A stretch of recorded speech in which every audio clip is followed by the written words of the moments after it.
Hello everyone, आज है 25 अक्टूबर और आज इस वीडियो में हम बात करने जा रहे हैं ओला इलेक्ट्रिक के बारे में। 77 रुपीज़ का शेयर है, 3.5% का फॉल। ये वापस अपने आईपीओ प्राइस पे जा रहा है, वापस वहीं पे जा रहा है। बात करेंगे वीडियो में इसके बारे में कि भाई साहब गिरावट तो बहुत ज़्यादा है। 25% गिर चुका है एक महीने में और ये लगातार गिरावट है। कई सारी कंट्रोवर्सीज इसको लेकर चल रही है और अगर आप इसके हाई लेवल से देखोगे तो 50% का फॉल हम देख चुके हैं। तो बात करना बनता भी है कि भाई साहब चल क्या रहा है, भरोसा कर सकते हैं कि नहीं, सिचुएशन क्या है यहाँ मतलब यहाँ पर बनती नज़र आ रही है। तो देखिए, वीडियो को शुरू करूँ उससे पहले अगर आपने अभी तक चैनल को सब्सक्राइब नहीं किया है तो प्लीज़ अभी इसे सब्सक्राइब कर लीजिए, क्योंकि आगे भी बहुत सारे वीडियोस हैं जो आपको काफ़ी ज़्यादा हेल्प करेंगे। तो 25% का फॉल है एक महीने में, और लिस्टिंग से लेकर अब तक अगर हम देखेंगे तो अगर मैं इसका हाई लेवल से देखता हूँ तब तो भाई साहब यहाँ पर हमें 50% का फॉल देखने को मिल रहा है। 50% का, क्योंकि 76 रुपीज़ का इसका आईपीओ प्राइस था, वहाँ से तेज़ी आई थी। अगले दिन अगर आप देखो लिस्टिंग इसकी 20% अपसाइड पे हुई थी। जनरली एक्सपेक्टेड था नहीं कि 20% ऊपर खुलेगा, क्योंकि उतना ज़्यादा ये सब्सक्राइब हुआ नहीं था। मुश्किल से ये 4 to 5x सब्सक्राइब हुआ था, लेकिन फिर भी तेज़ी आई थी। और अगले ही दिन और बड़ी तेज़ी तब हमें देखने को मिली जब इन्होंने संकल्प 2025 इवेंट लॉन्च करी, सॉरी संकल्प 2024 इवेंट लॉन्च करी, जहाँ पर इन्होंने ईवी बाइक्स दिखाई थी और शेयर भाग के चला गया 155 रुपये पर। उसके बाद जो गिरावट शुरू हुई है वो बड़ी है। और ऐसा नहीं कि जब गिरावट आई तब मैं बात करूँ, नहीं, अगर आप चैनल को रेगुलर फॉलो कर रहे हो, जब ये 150 पे था तभी मैंने कहा था कि मौके नहीं बन रहे हैं, डबल डिजिट पे आ जाएगा। और जब डबल डिजिट पे आ गया तभी मैंने कहा था कि आईपीओ प्राइस पे आएगा, और अब ये वहाँ पर देखने को मिल भी रहा है। तो बात करना बनता भी है कि क्या सिनारियो यहाँ पर बन रहा है और भरोसा कर सकते हैं कि नहीं। सिचुएशन अगर हम ओला इलेक्ट्रिक को लेकर देखें तो मेनली जो प्रॉब्लम इसको लेकर आई है वो भैया कस्टमर कंप्लेंट्स को लेकर। सोशल मीडिया पर बहुत ज़्यादा बवाल इस कंपनी को लेकर मचा हुआ है, और अगर हम देखें तो यहाँ पर ओला इलेक्ट्रिक के शेयर में भी हमें गिरावट देखने को मिली, और ये जो इसका डेब्यू प्राइस है 76 रुपीज़ वहीं पर आता नज़र आ रहा है। At the end of the day the stock जो है वो हालांकि 81 रुपीज़ पे क्लोज हुआ था, ये एक दिन पुराना आर्टिकल है, लेकिन अगर इसका हाईएस्ट लेवल देखोगे तो 157 रुपीज़ का था। वहाँ से अगर हम देख रहे हैं तो 50% का फॉल आराम से दिखा चुका है ये, आराम से। और कंपनी अगर आप देखो तो ओला इलेक्ट्रिक का शेयर अगर आप देखो लिस्टेड हुआ था, अगस्त में लिस्ट हुआ था, ये अच्छी खासी शार्प तेज़ी देखने को मिली, और उसके बाद लगातार गिरावट है। ओला का इलेक्ट्रिक का जो नेक्स्ट टारगेट है वो 75 रुपीज़ का देखने को मिल रहा है। ये कहना है आनंद राठी रिसर्च के जो सीनियर मैनेजर है जिगर एस पटेल, उनका ये कहना है कि the support will be 76 rupees and resistance is 86 rupees का जो है मतलब इनका रेजिस्टेंस है। मार्केट एक्सपेक्ट कर रहा है कि द स्ट्रॉन्ग सपोर्ट ऑफ 86 जो ब्रोक हुआ है उसके चलते ओला का जो शेयर है वो 75 रुपीज़ तक ज़्यादा नज़र आएगा, और ये काउंटर जो है वो अभी के टाइम पर नेगेटिव नज़र आ रहा है।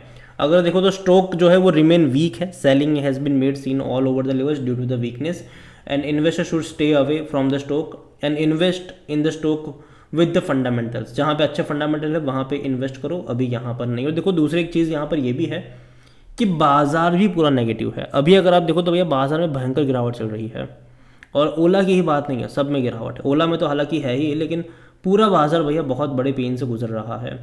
पोर्टफोलियो लाल निशानों में देखने को मिल रहा है यहाँ पर। जो अकॉर्डिंग टू गवर्नमेंट, इवन ओला की अगर बात करो तो भैया इनके सेलिंग भी कम हो रही है। जो इनका गवर्नमेंट जो गवर्नमेंट पोर्टल वाहन है उसके अकॉर्डिंग ओला इलेक्ट्रिक ने तकरीबन 24,665 ई स्कूटर्स बेचे सितंबर में, एंड अगस्त में ये फिगर 27,588 के आसपास था।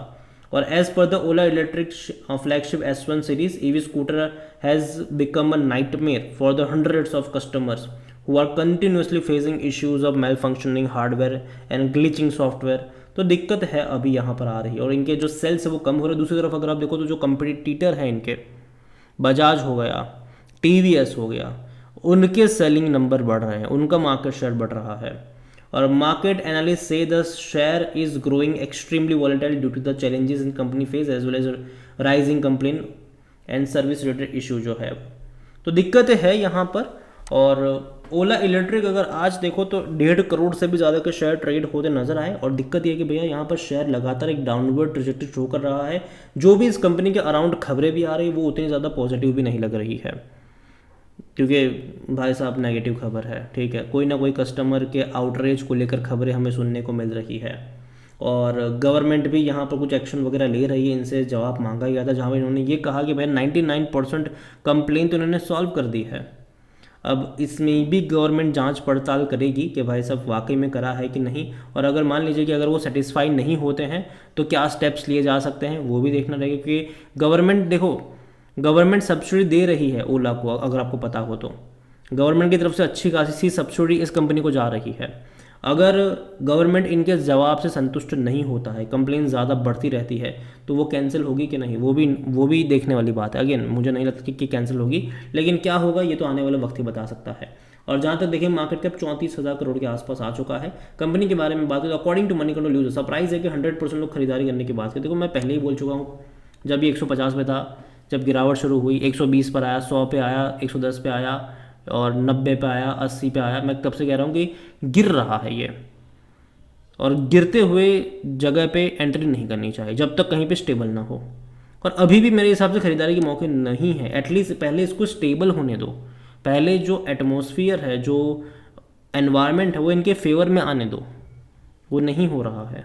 और कंपनी अगर आप देखोगे यहाँ पर तो भाई साहब इनके सबसे पहले अगर हम इनके बात करें वैल्यूएशन के बारे में तो जाहिर सी बात है नेगेटिव में ही पी है, क्योंकि प्रॉफिट नहीं कर रहे। 80% एनालिस्ट यहाँ पर खरीदारी की बात कर रहे हैं, हालांकि पुराना डेटा है, ठीक है, बाद में उन्होंने अभी तक चेंज नहीं करा, देखते हैं कि चेंज करेंगे कि नहीं, क्योंकि HSBC का तो टारगेट 140 रुपये का था, गोल्डमैन शेयर्स का 150 का टारगेट था यहाँ पर, और तब भी उसके बाद भी गिरे हैं शेयर, ठीक है।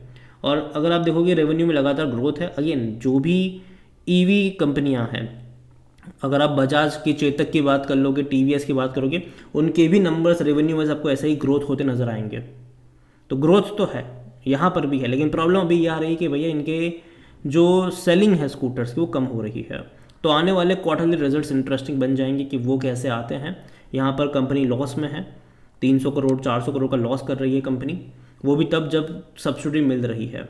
आने वाले टाइम में सब्सिडी कम हो जाएगी या फिर ख़त्म हो जाएगी, तब क्या होगा ये कोई नहीं जानता।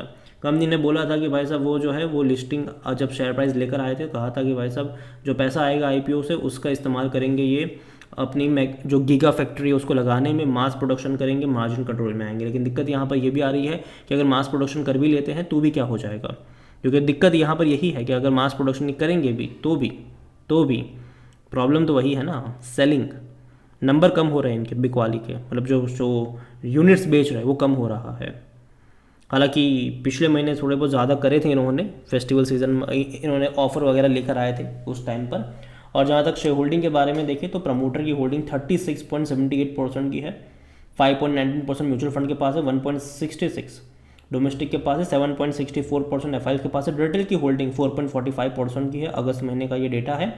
लेकिन मैं गारंटी के साथ कह सकता हूं कि जब आप दिसंबर का शेयर होल्डिंग पैटर्न देखोगे कुछ महीनों बाद, तो रिटेल की होल्डिंग आपको बढ़ती नजर आएगी, बाकी सबकी होल्डिंग आपको घटती नजर आएगी, क्योंकि रिटेल वाले खरीदारी करते नजर आएंगे, बाकी सब बिकवाली करते नजर आएंगे। और देखो यहाँ पर शेयर में जो मोमेंटम नहीं बन रहा है उसकी भी वजह यह है कि जो इंस्टीट्यूशंस हैं वो थोड़ा बहुत इससे दूरी बनाए हुए हैं। इवन रिसेंट में जो भी कमेंट्रीज जो इवन न्यूज़ चैनल्स पे जो इंस्टीट्यूशन की कमेंट्री भी आ रही होती है, वो जनरली कहते हैं कि नहीं अभी यहाँ पर थोड़ी बहुत वो इन्वेस्ट नहीं कर रहे हैं। कई सारी अपडेट्स हमने सुनी। यहाँ पर ओवरऑल अगर बात करो ओला को लेकर, देखो कंपनी जो है वो दिक्कतों में है। मैं मानता हूँ कि भैया ग्रोथ स्टोरीज बहुत शानदार थी इस कंपनी की, काफ़ी अच्छे से भैया ओला ने मार्केट को कैप्चर करा। लेकिन अभी ये हो रहा है कि जो पुरानी कंपनीज़ है वो अब मार्केट को कैप्चर करने वापस आ चुकी है, और उसके चलते ओला का मार्केट शेयर कम हो रहा है लगातार। ईवी में जो ओला का मार्केट शेयर है वो कम हो रहा है। ओला ने अपनी बाइक दिखाई ज़रूर है, लेकिन अगेन मैं कहूँगा कि यहाँ पर क्या होगा कुछ कह नहीं सकते। और यही वजह है कि मैं कहूँगा अभी के लिए कि जब तक स्टेबल ना हो दूर बैठो। अपने IPO के प्राइस के पास जा ही रहा है ये, और मार्केट भैया बहुत गंदे मूड में है। और अगर गिरता हुआ बाजार होगा तो ओला कोई उठता हुआ मुझे नज़र नहीं आ रहा है।